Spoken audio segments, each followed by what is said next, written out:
Hello again, good people of the Philippines. Let's continue our discussion of obligations with a period. So specifically, we'll be discussing 1197. So according to 1197, it stated that if obligations does not fix a period, but from its nature and circumstances, it could be inferred that a period was being intended, then the courts may fix the duration thereof. The courts shall fix the duration of the period when it depends upon the will of the debtor.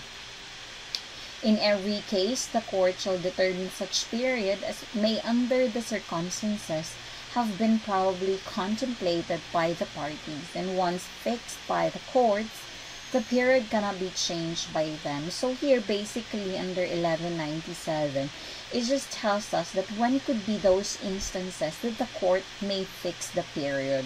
Pero take note ha, under 1197 as well, as a general rule po, wala po talagang power ang court to fix for the period. Not unless it has been the intention of the parties, and not unless with the certain circumstances.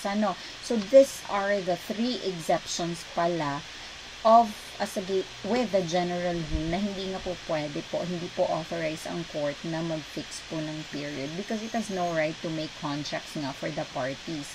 So as a general rule, if the obligation does not state for a period and no period is intended, the court is not authorized to fix.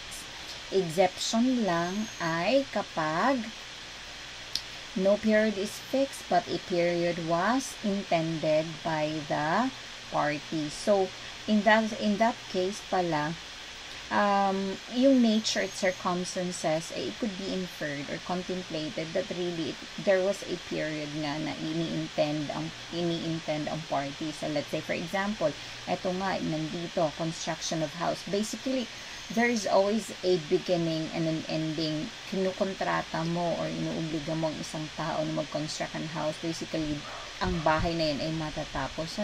It could be inferred from or be seen from the obligation that once the house is constructed, the finished na ang construction, then the obligation to be considered as extinguished. Tama ba? So ang court na lang mag-fix ng period.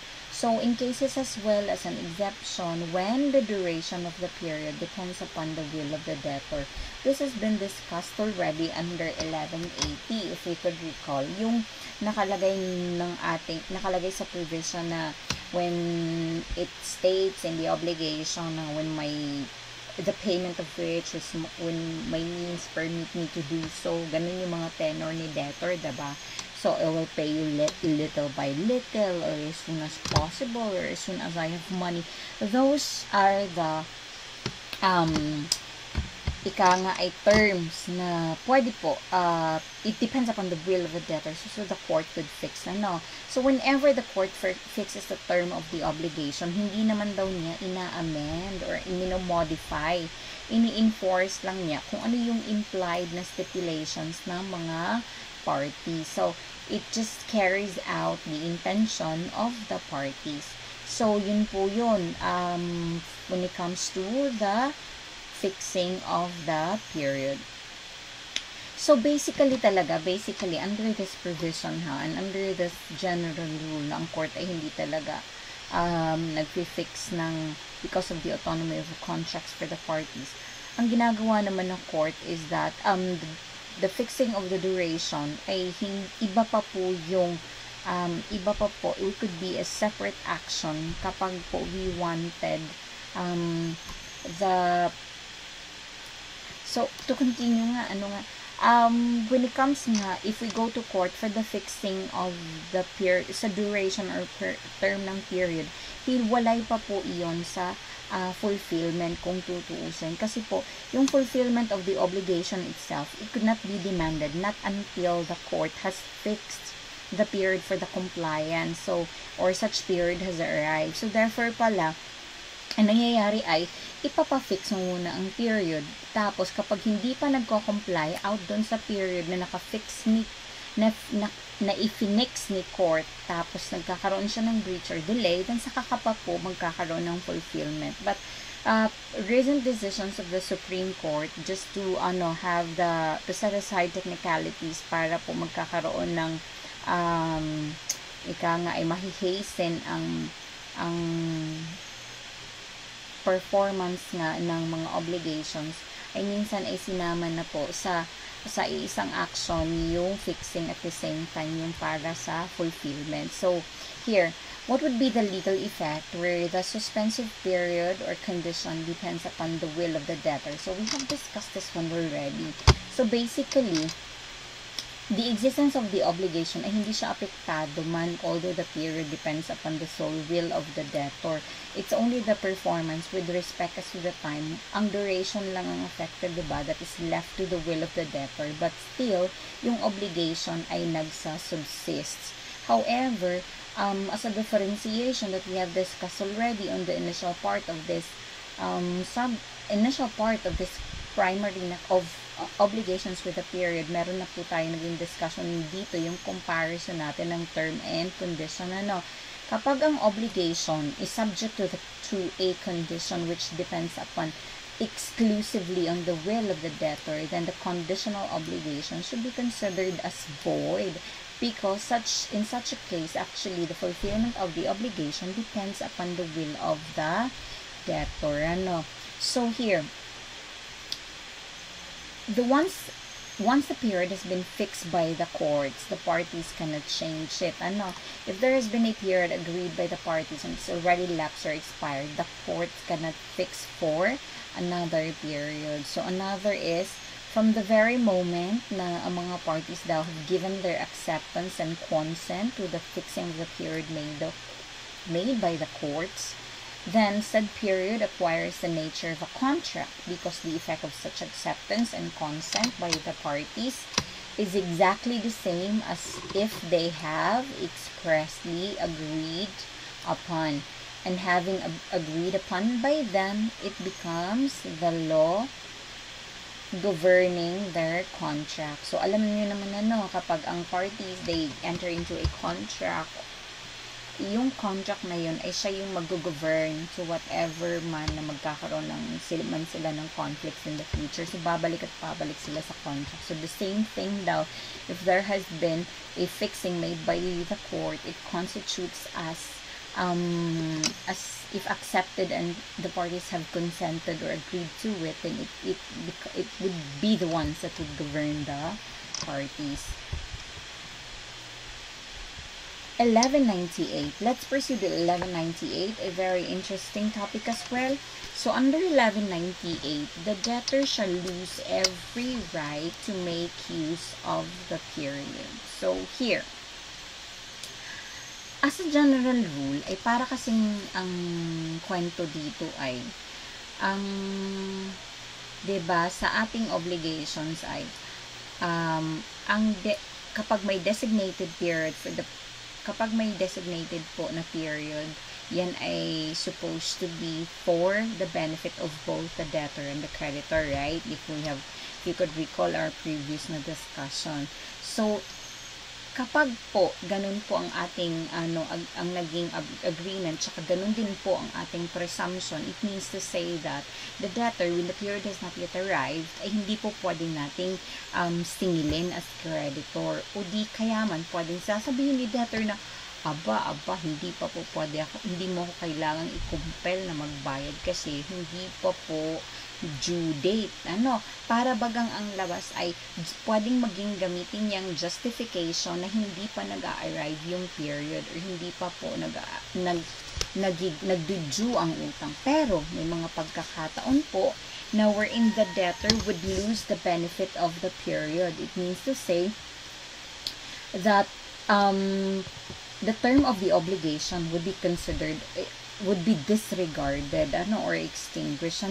The obligation would becomes due and would become demandable outright, and there is no need to wait for the period to come. Yun yung ibig sabihin ng 1198. So yun po yun. So ang pinakatanong lang ngayon, if we have to paraphrase under 1198 regarding this topic, when can the creditor demand payment of the obligation even though the obligation is not yet due. So, ibig sabihin, the debtor has lost the right to make use of the period. First one, when could that be? When the debtor is insolvent or has become insolvent. Ano? So, ibig sabihin, pag insolvent, wala na po siyang pambayad. Its debts or obligations is more than its assets. Tama ba? So, very familiar na tayo kasi we've been discussing business-related na mga concepts. Not unless he gives a guarantee or security for the debt. So, ibig sabihin nito, if malalaman po ni creditor na wala ng pambayad or na bankrupt na si debtor, ito pwede na siya automatic magde-demand. Pero, pwede naman po, ay magbigay ka po ng garantiya or security, garantiya para dun sa iyong utang. Pwede pa rin ang period na magsa-subsists. O hindi pa due date, okay lang. Basta meron kang garantiya. Next one, when he does not furnish to the creditor the guarantees or securities which he has promised. In relation to the first item of 1191, first point of 1191. So, you've become insolvent and then you promise to just provide for a security of the debt. However, you do not furnish, nandyan na naman si creditor at maniningil na naman, magde-demand na naman, hindi ka kasi nag-furnish, And then, third, when by his own acts, he has impaired said guarantees or securities after their establishments and when through fortuitous event, they disappear unless he immediately gives new ones equally satisfactory. So, it means to say that by the acts of the debtor ay nawala, pwedeng na-impair or nawala yung security or di kayaman ay because of a fortuitous event. Pagpapalagay baga, you have mortgaged or you've used as a guarantee yung iyong house and lot. However, it has been razed by fire. Diba? Eh di ang mangyayari diyan, the obligation would become immediately demandable, not unless, there is the exception again, not unless kapag magbigay ka ng panibagong garantiya which is equally naman na satisfactory dun sa naging first guarantee mo na na-impair o di kayaman ay tinamaan ng fortuitous event. So, number 4, as an exception, the debtor will lose every right to make use of the period if he violates for an undertaking in consideration of which the creditor agreed to the period. What does it mean? Ano ba yung pwede nating example diyan? Let's say for example, under number 4, so as I've mentioned this one already, yun yung, I will let you borrow 100,000 without interest, but on your end, you promised naman to paint my house, so you should start painting on October 1, then comes here, anong petsa na tayo? We are on the 10th of October. Still, ay wala pong nangyayaring painting. So, in that case pala, ako bilang creditor, magpautang sa'yo ng 100,000, I could immediately demand for the payment of the obligation despite our agreement na June 30 na ang lahat ng kabayadan, diba? So, ang nangyayari ay there has been a violation of the undertaking na consideration dun sa aking period na ginagrant sa'yo na payable siya dapat at the end of the month without interest provided that you would pay for my house. So, yun po yun. And then, number 5, when the debtor attempts to abscond, madali lang to, napakadali. Hindi kung baga ay tinatakasan mo nga ang creditor. So, ano ba yung mga signs na ikaw ay nataka sa utang? Eh, di ikaw ay palipat-lipat ng bahay, di ka na maghagilap. Ayun yun. So, yun po yung ating mga, yun po yung ating pong Article 1197, and that concludes 1198, sorry, and that concludes our discussion for obligations with a period.